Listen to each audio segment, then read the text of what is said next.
सैकड़ों वर्षों और संघर्षों और बलिदानों के बाद आखिरकार वो घड़ी आ ही गई जब आज से ठीक 11 महीने बाद प्रभु रामलला अपने गर्भगृह में विराजेंगे। वहीं दूसरी तरफ नेपाल के जनकपुर से अयोध्या में 2 शिला भी आ गई और उसका लोग पूजा अर्चना किए, जगह जगह भव्य स्वागत हुआ। अयोध्या में भी उसका भव्य स्वागत हुआ। वहीं तपस्वी छायनी के पीठाधीश्वर जगत गुरु परमहंस आचार्य ने कहा कि अगर उस शिलाओं पर छीनी हथौड़ी चलेगी तो तबाही आ जाएगी। आइए हम जानते हैं क्या है पूरा मामला। महाराज जी, क्या है पूरा मामला कि क्यों तबाही आ जाएगी उस पर छीनी हथौड़ी अगर चलेगी तो? मर्यादा पुरुषोत्तम भगवान श्री राम लला की ये पावन जन्मभूमि अयोध्या है। मर्यादा पुरुषोत्तम भगवान श्री राम लला का जो मंदिर था, एक ऐसा कालखंड आया कि विदेशी मुगल आक्रांताओं के द्वारा राम मंदिर को तोड़ा गया। इसके बाद राम भक्तों ने जो है विगत 500 वर्षों से पीढ़ियों ने संघर्ष किया। कितने लोगों ने अपने प्राणों तक को आहूत कर दिया। अंततोगत्वा सत्य की विजय हुई। माननीय सर्वोच्च न्यायालय ने राम मंदिर के पक्ष में जजमेंट दिया और निर्विघ्न रूप से राम मंदिर का फिर निर्माण शुरू हुआ। मर्यादा पुरुषोत्तम भगवान श्री राम लला के लिए लोगों की जो आस्था थी इतनी कि लोगों ने जो उसका बजट था उससे कई गुना ज़्यादा सहयोग भी पहुंच गया है। राम मंदिर धीरे धीरे अब अपना आकार ले रहा है।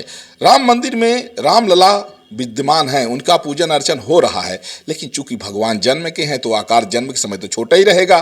तो राम भक्तों की ये भावना हुई कि थोड़ा सा अगर बड़े होते रामलला तो दूर से दर्शन करने में भी सुगमता होती।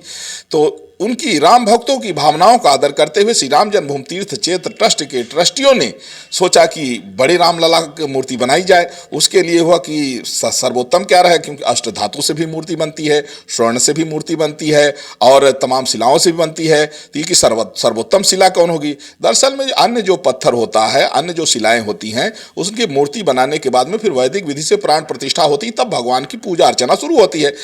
प्राण प्रतिष्ठा के पहले वो सिर्फ पत्थर माना जाता है। लेकिन शालिग्राम ऐसा नहीं है। शालिग्राम स्वयं प्रतिष्ठित भगवान होते हैं, उसमें वो जीवाश्म हैं, वो साक्षात भगवान के रूप हैं, भगवान है वो। तो इसलिए शालिग्राम जब भगवान हैं तो उनके ऊपर हथौड़ी चला करके, अब बिना हथौड़ी चलाए तो फिर जो है मूर्ति नहीं बनेगी।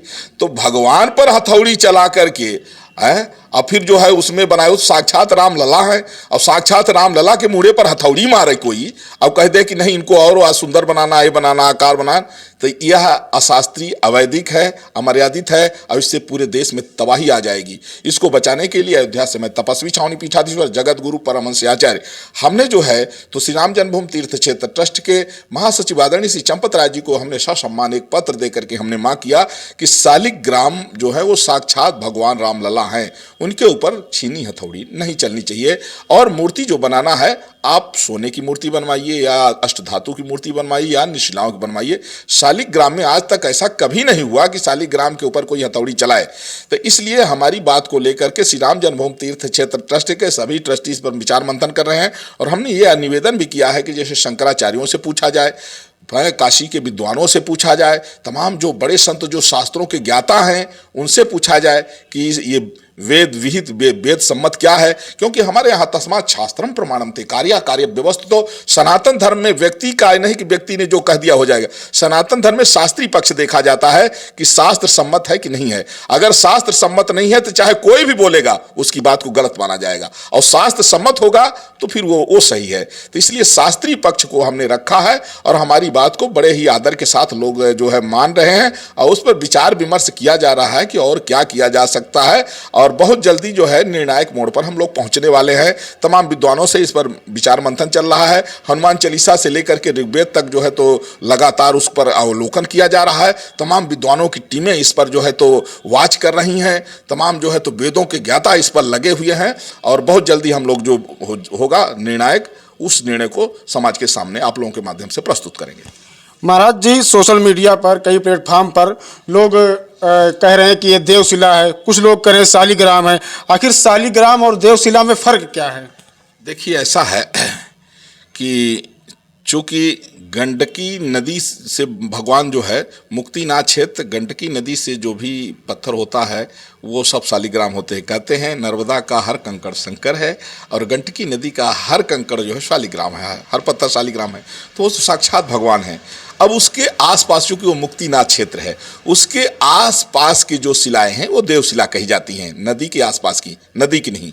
तो अगर वह नदी से हट के होगा तो देवशिला है, अगर नदी के अंदर से आया होगा तो शालिग्राम है। अगर शालिग्राम है तो मूर्ति निर्माण नहीं हो सकता है। अगर शालिग्राम नहीं देवशिला है, अगर गंडकी नदी के आसपास से आया, नदी से नहीं निकाला गया, तो फिर उससे मूर्ति बन सकती है। इस पर भी मंथन चल रहा है। और अगर आपकी सुनवाई ना हुई तो आप क्या करेंगे?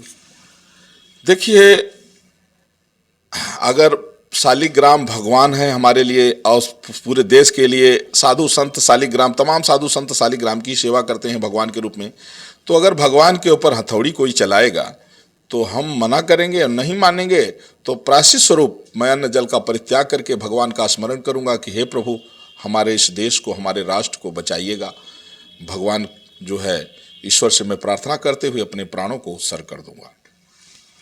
जी बिल्कुल, ये थे हमारे साथ तपस्वी छावनी के पीठाधीश्वर जगत गुरु परमहंस आचार्य महाराज जी।